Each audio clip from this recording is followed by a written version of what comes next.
বুঝলি ভাগ্নে, এতদিনে ব্যবসাটা বেশ ভালোভাবে জমে উঠে তো নিশ্চিন্ত লাগছে। যা বলেছো মামা, সামনের সপ্তাহে কুসুমপুর গ্রামের মোড়লের নাটে অন্য মোড়ল আমাদেরকে বায়না দেবেন। বুঝিস কি রে? হ্যাঁ? এ তো দারুণ খবর। কিন্তু তুই কি করে জানলি? সব খবর রাখতে হয়, বুঝেছো? এখন গোয়ালে গরু রয়েছে অনেক, দুধ দোয়ানো হবে না।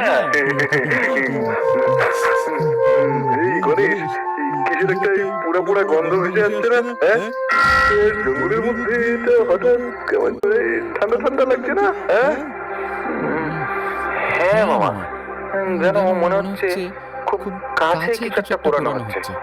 কিন্তু ও মামা, ওটার সামনে কি? গণেশ সামনের দিকে তাকাতেই দেখল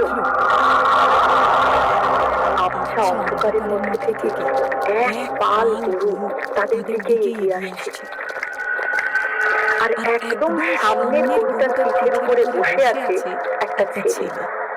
এত রাতে এই দৃশ্য দেখে গণেশ আর পরেশের শীত তারা দিয়ে যেন ঠান্ডার স্রোত নেমে গেল। তারা এতটাই স্তম্ভিত হয়ে গিয়েছিল যে এক পাও নড়তে পারছিল না। ঠিক তখনই আমাকে চিনতে পারলেন না?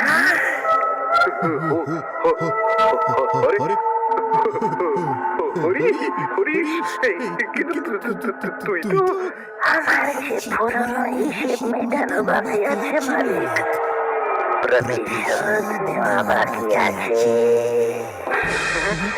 মামা, মামা গো, ও মামা, পালাও। চলে যা, চলে যা বলছি, নইলে তোর শেষ আমার হাতেই হবে। চলে যা। ওরে বাবা রে, আমি কিছু করিনি, আমি কিছু করিনি, বিশ্বাস করো আমি কিছু করিনি। আজকে সব হয়ে কোনো লাভ নেই মালিক, এবার তোমার পাপের প্রতিশোধ হারাবো আমি নেব।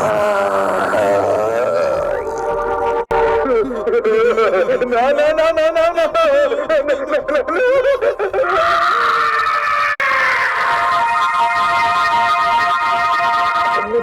নদের মতো ছুটতে ছুটতে গণেশ যখন জঙ্গলের চৌহদ্দি পেরিয়ে সে ছুটতে ছুটতে সেখানে গিয়ে পড়ল। আমাদের গণেশ রে, এত রাতে কোথা থেকে আসছিস? হয়েছে কি? মামাকে বাঁচাও, দয়া করে আমার মামাকে বাঁচাও, মেরে ফেলবে, ও আমার মামাকে মেরে। চ্যানেলটি সবাই সাবস্ক্রাইব করে দিবেন। পরের পার্ট পেতে কমেন্ট করুন।